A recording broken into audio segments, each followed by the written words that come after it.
The Ultimate Salesman by Robert P. Fitton. Bailey knew that Nick Piranha could have him fired. He stared out the control tower at the ferocious blizzard sweeping over the airport.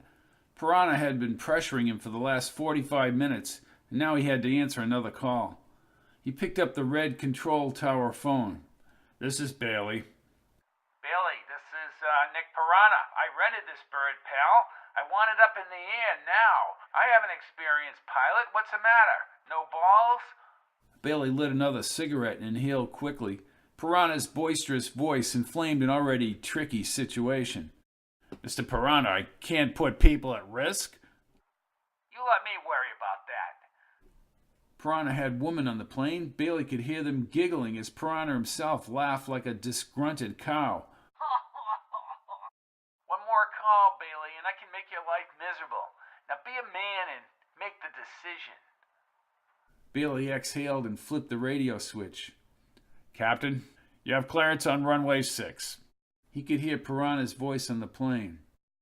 "Case closed, problem solved. You don't get to first base with a broad or anywhere else in this life if you don't ask. Tell a guy he has no balls and you have meeting out of your hand." Bailey shut off the radio and stared at the jet and the snowy runway lights. "I just hope you get what the hell you deserve." Piranha checked his perfectly styled black coif. His face had bulged out during the past year, but it was not time to worry about diets. He lifted the drink off the bathroom counter and stepped back into the specially equipped 767. All the seats were removed.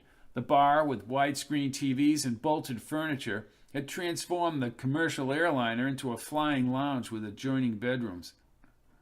The red-haired Lorna crossed her long legs on the sofa and held up her drink. "Come on, Nicky, let's party toward the millennium." Piranha spilled his drink as he moved toward her. "Wow, you tell that pilot to fly this thing straight." Piranha puckered his lips and bent over, but he felt his partner's strong grip on his wrist. "Hey, Nick, you and I need to talk." Piranha looked up. "Hey, can't you see I'm busy, Cliff?" "This can't wait. It's been too long as it is." "Excuse me there, beautiful." Piranha put his arm around Cliff and walked him to the rear bedroom. He flipped on the lights as the plane bounced. "Hey, Cliff, never interrupt me with a broad or a good meal." Cliff's face remained sour, and he set his drink on the bureau.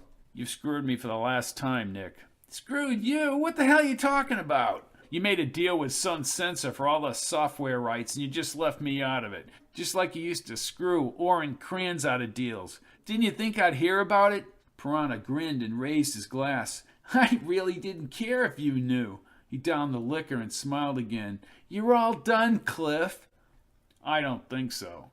Piranha recoiled when Cliff produced a small handgun and took a step toward him. "Listen, you son of a bitch. You pulled a lot of shit since we've been together. I've lost money and I let it go, but now you're cutting me off. You're a dead man, Nick. We're 20,000 feet above the Atlantic. No one will ever find your body." Cliff, you're overreacting." Piranha tried to move forward, but Cliff pushed the gun toward him. "I'll include you." "No, you won't. And now I'm going to watch you squirm, just like everyone who's gotten in your way. You're a guy that used to sell stereos and transistor radios 20 years ago, but you seem to have forgotten that." The plane hit another level of turbulence, and Cliff lost his footing. With the gun up in the air, he fell back against the wall panels. Piranha rumbled forward and grabbed his wrist. He knocked the gun from Cliff's grasp. Before Cliff could reach out, Piranha had the gun, and with a smirk swung it toward Cliff's head. "My past is my past, and you're not going to let me forget it, are you?" "Go ahead, kill me. Surprised you didn't get me out of the way years ago." Piranha chuckled as he spoke. "You got your wish, old pal." He fired once, piercing Cliff's forehead, and his partner hit the wall. Piranha stood over the dead man's stare. He reached into the closet and pulled out one of his clothing bags. Carefully, he surrounded the body and stuffed Cliff's limp frame into the plastic and zipped the side. He was surprised at the minimal amount of blood on the wall panel. Cleanup would be quick and disposal easy. He found himself grinning as he hurried to the adjacent bathroom. The small blood globs on his hands were easily washed clean with faucet water. As he dried his hands on a paper towel and the plane pitched again, he fell forward against the counter. The lights went out and the door slammed. Damn this flight! Simple Millennium Party has to get screwed up. He twisted the slippery knob, but was at first unable to open the bathroom door. Getting Cliff's body out of the plane was critical. He pushed the open door with his shoulder and burst into a stockroom. Shelves were packed with electronic boxes along cinder block walls to the maroon girders above. Holy shit! Piranha spun back to the bathroom but saw his reflection in the dirty mirror of the Audiotronics bathroom from 20 years ago. He loosened his red polyester tie and gawked at his worn button-down shirt and corduroy pants. Hey, Nick, I need a quad stereo. Piranha turned as an old man with a striped tie waddled into the back room. Check and see if another store has it in stock, will you? Elliot? What? This is bullshit. Come on, I got customers waiting out there. He moved through the swinging doors and Piranha followed him onto the sales floor. The store at the mall appeared as it had so long ago. Even Elliot, in his baggy brown pants, waited on customers with his usual whining pitch and aggravating voice. Elliot cleaned his glasses on his shirt and made a motion to the phone. Piranha walked along the counter past TV sets with a White House report of Ronald Reagan in the Rose Garden. He glanced back as he staggered into the mall. Elliot was on the phone and muttering something to the customers. Piranha watched the people move by with their shopping bags. Hey, Nick, I can't keep doing everything myself in this store. You make me open the store, you make me close the store. You make me count the money, and then you take the commissions from me. Piranha turned and held his round shoulders. Elliot, you have to help me get out of here. You want to go home again? No, I want to be back on the plane. You do something wrong, Nick? No, I never apologized. I never explained. The fat wrinkles around Elliot's eyes deepened. He pursed his lips. You never learn, do you? With that attitude, you'll never leave here. The old man turned and went back to the customers in the store. Piranha crossed his arms and pulled out a pack of cigarettes. As he lit up, Orrin Kranz, carrying his black briefcase, walked briskly up the mall. Holding a cigarette, Piranha ran forward. Kranz stopped and he saw him approach. Hey, Kranz, how can you be here? Some reason I've been brought back here. Yeah, no kidding. Piranha walked alongside him toward the Audiotronics store. Then you know I was on that plane. And you killed your partner. He was gonna kill me. It's always the same rationalization, isn't it, Nick? You put me in my grave after taking every penny I earned, taking over my stores, launch your so-called career. You don't understand, do you? Ugly rumors, ugly rumors. Piranha thought the store entrance had shrunk. To his right, a short man with thick glasses and a dumb-faced grin tiptoed over with a trash bag in his hand. Piranha had forgotten this man had ever existed. What the hell do you want, dopey? I came here to empty your trash, Mr. P. Can't you see I'm busy? I know something you don't know. Shut up. Piranha moved up to him and glared down. Get lost, dopey. Get the hell out of here. You better be nice to me. He looked at his watch. I said, beat it. Piranha shoved the man's chest and he fell back on the floor. His glasses spun on the tiles. You little moron. Dopey raised his wrist. See this watch? I didn't think you could tell time, said Piranha. You don't have much time, Mr. P. You're gonna die if you don't understand. Piranha stepped into the mall and faced Kranz again. He's got a half brain. But he understands. What, this bullshit? Am I supposed to understand? I want to go back on the plane. Elliot helped Dopey to his feet and picked up his glasses. He whispered something in the shorter man's ear. Hey, he did nothing there, Nick. Shut up, Elliot. No, I won't shut up. You ended up firing me. Right when my bonus was due, and you never gave me a good reference again either. My kid was in college. Need I go on? Not my damn problem, Elliot.